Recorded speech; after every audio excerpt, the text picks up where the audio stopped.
Chad Dorman, 2023 CRA 1975.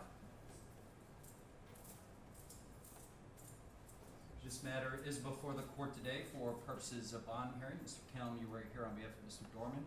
Mr. DeCalvi, Mr. Gass on behalf of the state of Ohio. Mr. Kelm is the bond. Go ahead, sir. As the bond, Your Honor, he is 32 years old.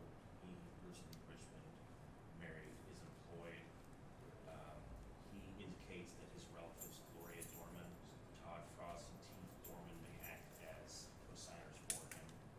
At this time, Your Honor, we would submit to the court that a bond of $75,000 with order conditions would be appropriate. Thank you.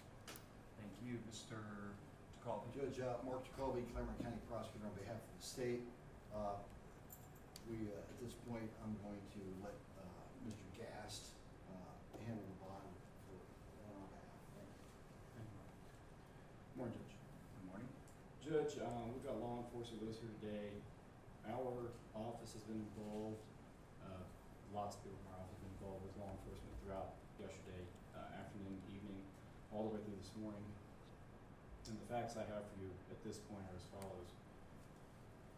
The trauma that this man has inflicted on his family, the community, law enforcement, first responders, and all of the rest of us who have any idea what's going on here is unspeakable. There's been a full admission in this case, Judge. The case is still new. We're still discovering facts. But the evil horror of what we know is impossible to process. In an act of just incomprehensible cruelty, the father that stands before you lined up his 3 young boys, and he executed them in his own home with a rifle. They were ages 3, 4, and 7, Judge. In an act of desperation to save her children, the mother at some point grabbed the gun the father was wielding to attempt to protect them. We know that one of the boys was able to flee into a field near the home. And again, we know from his admission, father hunted that boy down, drug him back to the property, and executed him in front of witnesses. The mother was shot through the hand in her attempt to protect her children. Judge, I asked the court in setting this bond to just begin to imagine their fear. This was the man that every day they woke up looking to for protection, love, guidance in all things.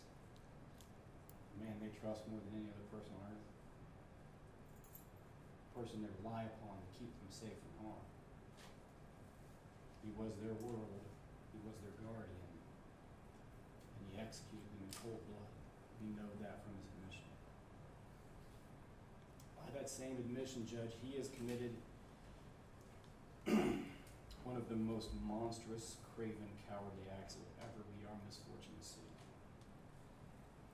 To make things even more disturbing, Judge, this was no haphazard act. Again, by his own admission, he planned the events of this day.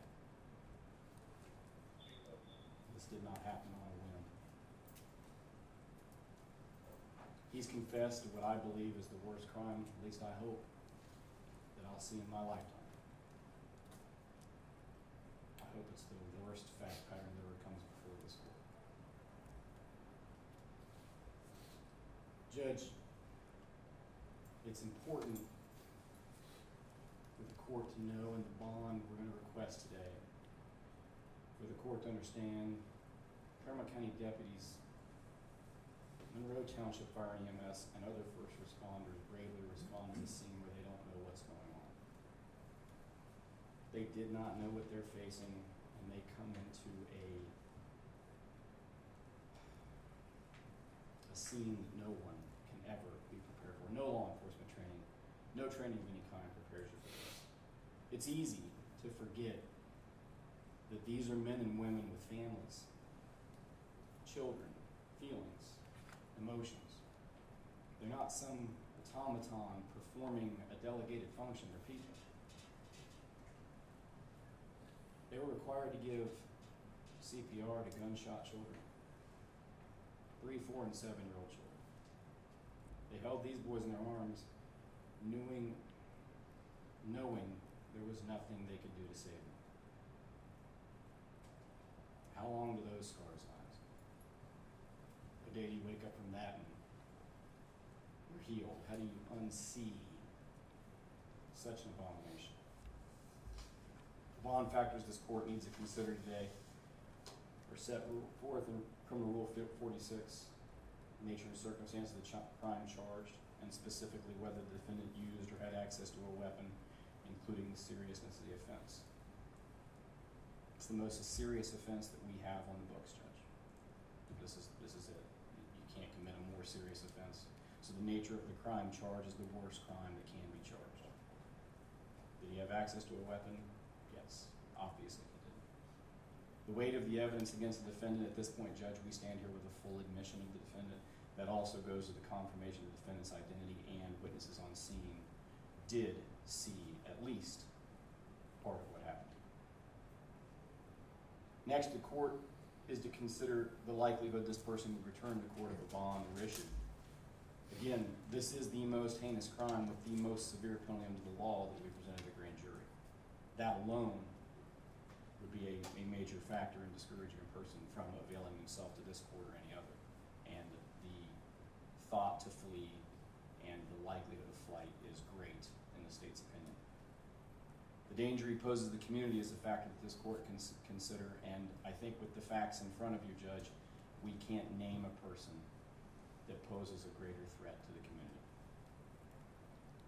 As his prior record goes, Judge, it is fairly minimal. He was charged with domestic violence in 2010. He is not, to my knowledge, on probation community control. Judge, the facts of this case are hopefully like no other we will ever see. When this case gets indicted in the court of common pleas, I am certain that a no bond hearing will be held, and I would hope that would be granted. But at this point, this juncture, we're going to ask this court to issue a bond we've never asked for before. I'm going to ask for a bond of $20 million. And I hope I never need to request such a bond again. Thank you. Date for preliminary hearing? The date for the preliminary hearing, Judge, is 6/26. No objection, Your Honor. The preliminary hearing will be set for June 26th at 1 p.m.